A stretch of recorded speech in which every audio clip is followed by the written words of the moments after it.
The film opens with 13-year-old Andre Davis attending the funeral of his father, Officer Reginald Davis, who was killed during an attack by 3 men, 2 of whom he killed himself. The priest acknowledges Andre and says he sees much of Reginald in him. 19 years later, Andre is a detective with a reputation for killing criminals who kill cops. He carries his father's legacy with him but also finds that to be stressful. He also frequently visits his mother, who is cared for by a nurse. Later that night, criminals Ray Jackson and Michael Trujillo go to steal 30 kilos of cocaine from a rival drug lord. When they get there, they are stunned to find 300 kilos. After taking 50, the 2 are found by cops. Ray opens fire and kills a few before the 2 make their getaway. A squad car rams into them, leading Ray to kill those cops. More show up and Ray kills them too before they get away. Michael is mortified by this, and Ray makes it worse by running a red light, capturing their image on camera. Andre is brought to the crime scene with Deputy Chief Spencer, where Captain Matt McKenna of the 85th Precinct is mourning the loss of his men and dreading breaking the news to their families. FBI agents Butchko and Dugan try to muscle their way into the case, which puts Andre on edge. McKenna brings in a narcotics detective named Frankie Burns to work with Andre. Knowing that the men behind the murders will be working quickly to get themselves out of the city, Andre requests that the agents contact the mayor to allow them to close off Manhattan until 5 a.m. to catch the killers. Ray and Michael confront their employer, Hawk, expressing their frustration for not disclosing the exact quantity of cocaine the other dealer possessed. After intense negotiation, Michael persuades Hawk to compensate them each with $1 million for their inconvenience. Meanwhile, the detectives trace the license plate number of the criminal's vehicle back to an apartment.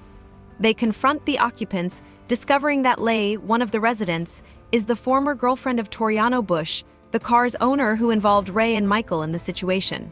Tensions escalate as the detectives delve deeper into the complex web of relationships and allegiances surrounding the criminal activities they are investigating.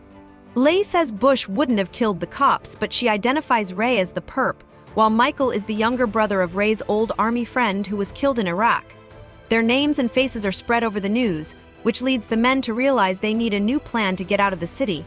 Ray and Michael meet Adi, who gives them new identities and directions on taking separate bus to Miami to avoid detection. A team of cops led by LT, Kelly start banging on the front door.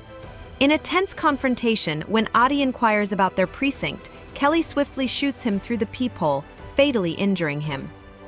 Chaos ensues as gunfire erupts. Amidst the exchange, Adi manages to relay crucial information to Michael about 2 flash drives and their access password before succumbing to his wound. As Ray retaliates with gunfire, the situation intensifies.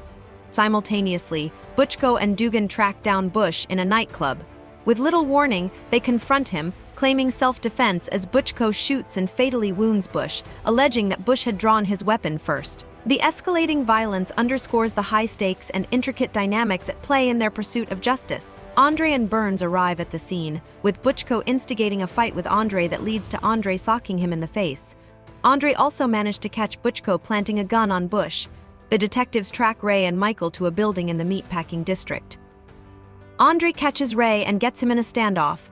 A civilian walks by and Ray shoots him before Andre fatally shoots Ray. As he dies, Ray tells Andre that Michael is not like him. Andre and Burns then find Michael in the freezer and he holds Burns at gunpoint.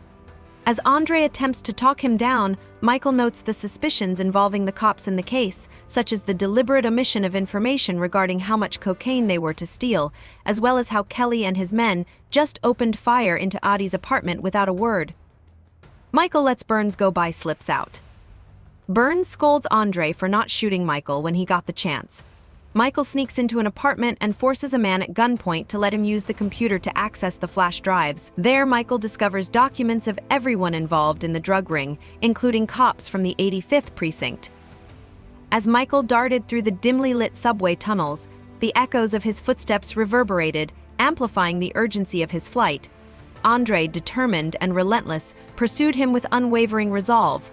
With each twist and turn, the gap between them narrowed until Michael found himself trapped in the solitude of an empty subway car. Andre, his voice a mix of empathy and authority, appealed to Michael's better judgment, coaxing him to relinquish his weapon. Just as a flicker of surrender danced in Michael's eyes, the chilling presence of Burns shattered the fragile peace. In a split second, the tranquility shattered, replaced by the deafening roar of gunfire as Burns mercilessly ended Michael's desperate flight. With his last breaths, he discreetly slips Andre the flash drives. He meets with the other cops who congratulate him and Burns for catching the criminals. Andre pretends to need to use Burns's phone and discovers she was in contact with the Lower Manhattan Security Initiative as he was earlier, which means she let Kelly get the drop on 80 and thereby implicates her in the whole scheme. The following morning, McKenna goes home to find Andre sitting there with a gun pointed at him.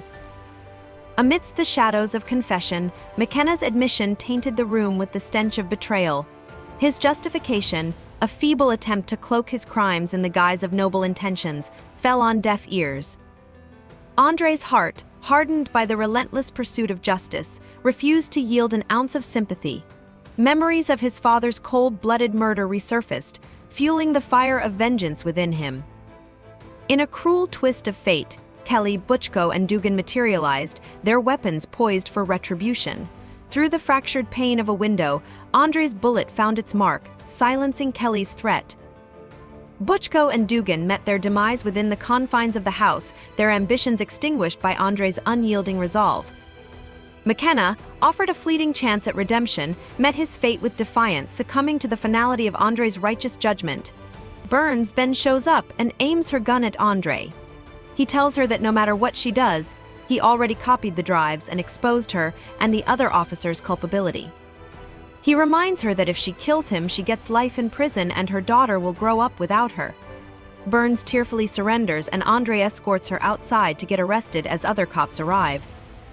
The film concludes with Andre driving through one of the reopened bridges, finally able to go home. The movie ends here. Thanks for watching.